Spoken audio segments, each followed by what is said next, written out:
The Alabama Crimson Tide making the college football playoff is the most dependable thing in college football today.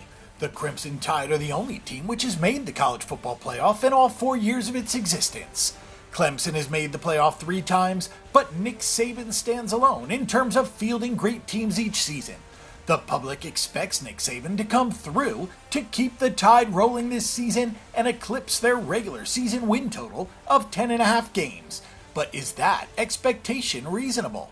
Last year, the Alabama Crimson Tide won the national title on an overtime touchdown pass against Georgia in the national championship game in Atlanta. So some people will think that Alabama had the best team in the country during the regular season. But that's not the case. Alabama ran into injuries in its back seven early in the season and was still short-handed heading into the late November rivalry game at Auburn, which it lost decisively. Alabama failed to win the SEC West Division Championship for the first time since 2013, when Auburn similarly defeated the Tide late in the year. However, unlike in 2013, Auburn did not win the SEC Championship game. The Tigers had to play Georgia a second time after beating the Bulldogs in mid-November. Auburn was beaten up, and Georgia was the faster, stronger, and fresher team.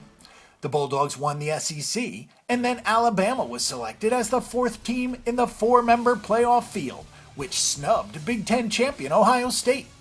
Alabama made the most of that piece of good fortune. Given a month to rest and heal, the Tide mashed Clemson in the Sugar Bowl and then beat Georgia to win it all. This year, the Crimson Tide will be better than last season if they can avoid injuries, which last year's team was unable to do. The team is well positioned to improve despite the loss of defensive back Minkah Fitzpatrick, who is a first-round NFL draft selection a week ago, because of the change at quarterback. Jalen Hurts is simply not a great passer. He was able to do well because of Alabama's strength on defense and on the offensive line, but against great teams such as Auburn and Georgia, he was not able to move the ball as well as Nick Saban needed him to. The Tide lost to Auburn, and when Alabama was struggling against Georgia and trailing deep into the second half, Nick Saban made the kind of decision great coaches make. He was willing to put in his backup freshman quarterback because he felt the team needed a spark on offense. In came Tua Tagovailoa, who immediately enhanced Alabama's downfield passing game. The winning play in the national title game was a beautiful 42-yard sideline strike against a coverage bust. Tagovailoa never started a game, but was the right choice at the right time against Georgia. If he continues to play well this season, Alabama will accomplish everything they want to.